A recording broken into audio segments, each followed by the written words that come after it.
बेटी अपनी माँ को अपने ससुर के साथ संगीन हालात में देखती है तो उसके मन पे क्या गुजरती है यह तो वही जान सकती है। लेकिन उसके बाद जो घटना को अंजाम दिया जाता है उसको सुनकर आपका दिल दहल उठेगा। नमस्कार, आप देख रहे हैं डीपीपी न्यूज। डीपीपी न्यूज से मैं हूं आपके साथ आपका अपना साथी शिकुल कुमार। तो इस खबर को आप लास्ट तक देखिए और देखिए किस तरह से वारदात को अंजाम दिया जाता है और इसकी बिल्कुल ना करिएगा। तो दर्शकों, आज हम आपसे बात करने जा रहे हैं छत्तीसगढ़ के मरवाही के गोरेला, जहां पर एक 26 वर्षीय लड़की अपने परिवार के साथ, जिसमें उसकी माँ, पिता और बहन होती हैं, अपना जीवन यापन कर रहे होते हैं। और जैसे ही वो बड़ी होती है तो उसकी माँ को और पिता को उसकी शादी की जो चिंताएं सताने लगती हैं और जिसको लेकर वह अपनी लड़की के लिए रिश्ता तलाशने लगते हैं। रिश्ता तलाशने के दौरान उसकी माँ पास ही के एक गांव में एक व्यक्ति का परिवार होता है और उनके एक लड़का भी होता है, तो उससे उसकी शादी तय कर देते हैं, जिसके बाद बड़ी ही धूमधाम से शादी होती है।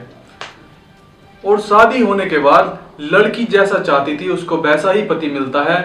लेकिन कुछ समय बीत जाने के बाद जब लड़की अपने घर जाती है, अपने मायके जाती है, तो उसको वहां पर पता चलता है कि उसके ससुर का उसकी माँ से जो अवैध संबंध हैं वो चल रहे हैं। इतना सुनकर लड़की सहम जाती है और सारी ही बातें अपने पति और अपने पिता और अपनी बहन को बताती है। और आसपास के लोगों को भी उस बात का पता लग जाता है कि माँ और उसके ससुर को बुलाया जाता है और आपस में बात होती है। तब उसका ससुर, जिसका नाम बोहना होता है, तो वह कहता है कि मैं जो है लड़की की माँ से दूर रहूंगा और कभी भी इसके संपर्क में नहीं आऊंगा। जिसके बाद सारा ही मामला दब जाता है और सब अपने घर को चले जाते हैं। कुछ समय बीतने के बाद, जब कुछ समय बीत जाता है, तो सब सोचते हैं कि यह जो मामला था वह अब खत्म हो चुका है, पूरे तरीके से खत्म हो चुका है, ऐसा कुछ नहीं है। लेकिन ऐसा नहीं होता। कुछ समय बाद फिर से लड़की को पता लगता है कि उसके ससुर और उसकी माँ फिर से आपस में संबंध बना रहे हैं, आपस में एक दूसरे के करीब आ रहे हैं। जिसका पता चलने के बाद फिर से लड़की का परिवार और उसके ससुर का परिवार, दोनों फैमिली आपस में बैठकर समझौता करती हैं और कहा जाता है कि लड़की की माँ कभी भी लड़की के ससुराल नहीं जाएगी और जो ससुर हैं वो लड़की के कभी घर नहीं आएंगे। तो इतने में दोनों में आपस में समझौता हो जाता है। बाद दोनों फैमिली सही से रहने लगती हैं। कुछ समय गुजर जाता है। जब सब अपने घर चले जाते हैं उसके बाद दोनों फैमिली सही से रहने लगती हैं और कुछ समय गुजर जाता है, काफी समय हो जाता है। तो सब सोचते हैं कि अब तो इनके आपस में कोई किसी तरह का भी कोई रिलेशन नहीं है और सब कुछ सही हो गया है। लेकिन उसके बाद जब एक दिन लड़की का ससुर लड़की को लेकर उसके मायके जाता है छोड़ने, तो वहां पर लड़की के घर पर कोई नहीं होता और लड़की कहती है कि आइए बैठिए और यहाँ से कुछ खाना खा पी कर जाइएगा, ऐसे मत जाइए। और इसी बीच लड़की का जो ससुर है वो सब भांप लेता है, उसको वहाँ पर कोई नहीं दिखाई देता। तो वह वहाँ से चाय पानी पीने के बाद लड़की से कहता है कि मैं थोड़ी देर में चला जाऊंगा और मैं अभी आ रहा हूँ। और ससुर जैसे ही घर से निकलता है तो उसके बाद वह जंगल पहुँचता है जहाँ पर लड़की की माँ काम कर रही होती है। फिर से रिलेशन में आ जाते हैं।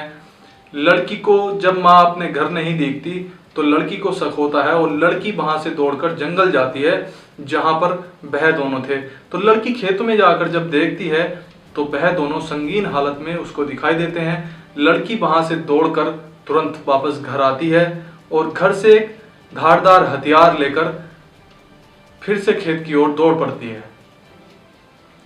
लड़की जब खेत पर पहुंचती है तो वह कुछ नहीं देखती, गुस्से में होती है और गुस्से में वह जैसे अपने ससुर के गर्दन पर वार करती है। तो एक ही बार में ससुर की गर्दन की जो हड्डी होती है वह उस धारदार हथियार से कट जाती है और ससुर नीचे गिर जाते हैं। और लड़की फिर भी कुछ नहीं सोचती और ना ही कुछ देखती है और बार बार उस हथियार से ससुर की गर्दन पर वार करती रहती है जब तक वह गर्दन बिल्कुल अलग ना हो जाए। जब ससुर की गर्दन अलग लटक जाती है तो उसकी माँ जो है, जो वहीं पर मौजूद थी, वह सहम जाती है। उसको कुछ नहीं सूझता, कुछ नहीं बोलती। वहीं लड़की भी अपनी माँ से कुछ नहीं बोलती, कुछ नहीं कहती है और तुरंत अपना फ़ोन उठाती है और अपने जो पिता का नंबर लगा देती है। पिता से सारी वारदात बताती है, पिता और बहन को दोनों को खेत पर बुला लेती है।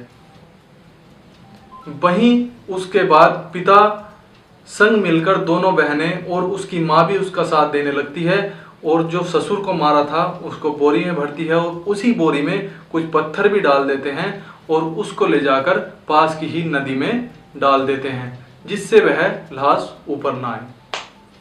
और सोचते हैं कि सारा मामला अब दब चुका है, लेकिन 2 दिन बाद ही जैसे लाश फूल जाती है तो वह उस नदी से ऊपर आकर तैरने लगती है।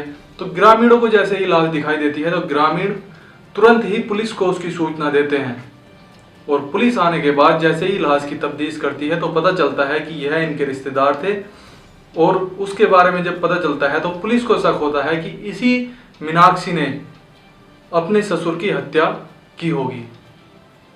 तो पुलिस को उस पर शक जाता है। तो पुलिस मीनाक्षी से जैसे पूछताछ करती है तो मीनाक्षी सारी बातें तुरंत उगल देती है, ज़्यादा समय पुलिस के सामने नहीं टिक पाती।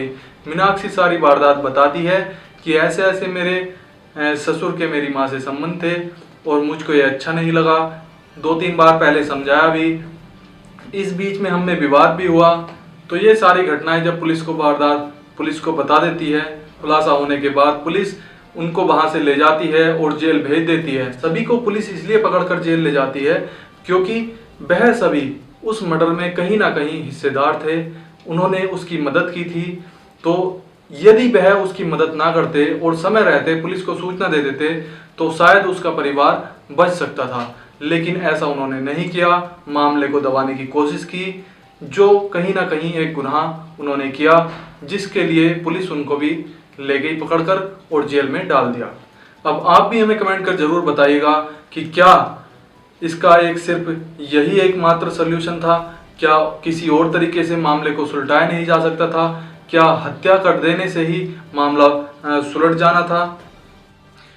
हमारा हाथ जोड़कर आप सभी से यही निवेदन है कि आप किसी तरह के ऐसे क्राइम में ना फंसें जिससे आपको और आपके परिवार को किसी समस्या का सामना करना पड़े या फिर आपको उसके लिए दंड मिले। और यदि आपको हमारी यह खबर पसंद आई है तो हमारे चैनल को लाइक, कमेंट और सब्सक्राइब जरूर करिएगा। हमारे साथ बने रहने के लिए धन्यवाद। नमस्कार।